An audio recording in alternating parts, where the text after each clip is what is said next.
Hei kamu, pernah nggak sih ngerasa punya teman tapi kok rasanya capek terus? Atau kamu pernah ngerasa dimanfaatin? Nah, bisa jadi kamu lagi berada di tengah-tengah circle yang nggak sehat. Di video ini, kita bakal kupas tuntas bedanya teman fake dan teman sejati. Ciri-cirinya dan gimana cara menjaga circle pertemanan yang sehat. Jadi, tonton sampai habis ya, karena ini penting banget buat hidupmu.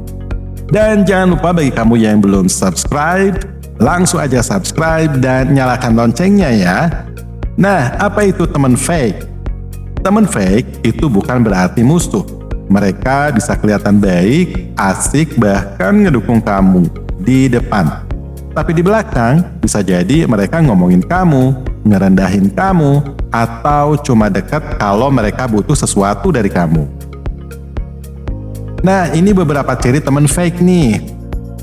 Datang cuma saat butuh, sering ngegaslight kamu, terus nggak pernah seneng kalau kamu sukses, dan sering ngerendahin kamu dengan dalih bercanda.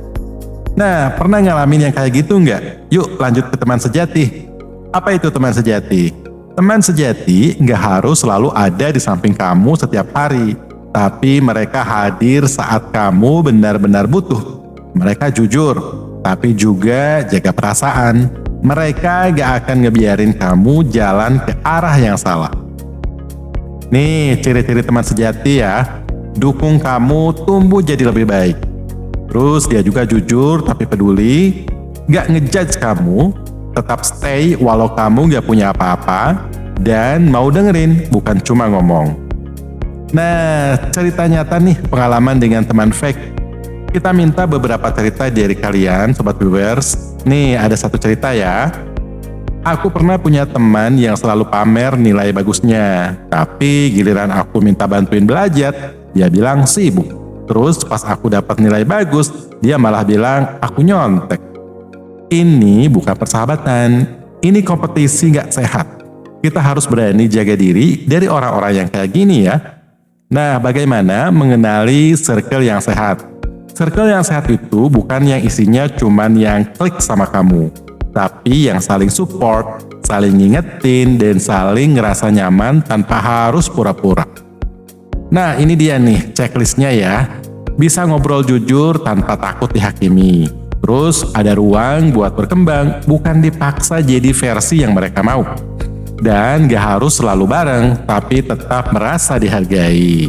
Dan yang pasti ada respect dan batasan. Tanda-tanda kamu perlu jarak di teman nih ya. Kalau kamu udah mulai ngerasa nggak jadi diri sendiri. Terus kamu ngerasa nggak tenang tiap ketemu mereka. Terus kamu ngerasa capek secara mental dan sering dibanding-bandingin. Itu tanda kamu perlu evaluasi hubungan pertemanan kamu. Bukan berarti kamu jahat kalau mulai menjauh. Kamu cuma lagi belajar sayang sama diri sendiri. Nah, ini juga ada cara untuk menjaga pertemanan yang sehat. Gimana cara merawat pertemanan yang sehat? Nih tipsnya ya guys. Komunikasi jujur. Terus dukung impian satu sama lain. Maafkan, tapi juga belajar dari kesalahan. Jangan cuma nuntut, tapi juga memberi. Dan saling jaga batas dan waktu masing-masing. Teman yang sejati itu nggak selalu banyak. Tapi mereka yang beneran ada jauh lebih berharga dari 100 teman yang fake. Jadi yuk mulai evaluasi circle kamu. Sayangi dirimu dan kelilingi diri kamu dengan orang-orang yang bikin kamu tumbuh, bukan jatuh. Kalau kamu suka video ini, jangan lupa like, komen, dan share ya. Ceritain juga pengalaman kamu di kolom komentar. Dan jangan lupa subscribe buat konten remaja yang relate dan bermanfaat lainnya. Sampai jumpa di video berikutnya.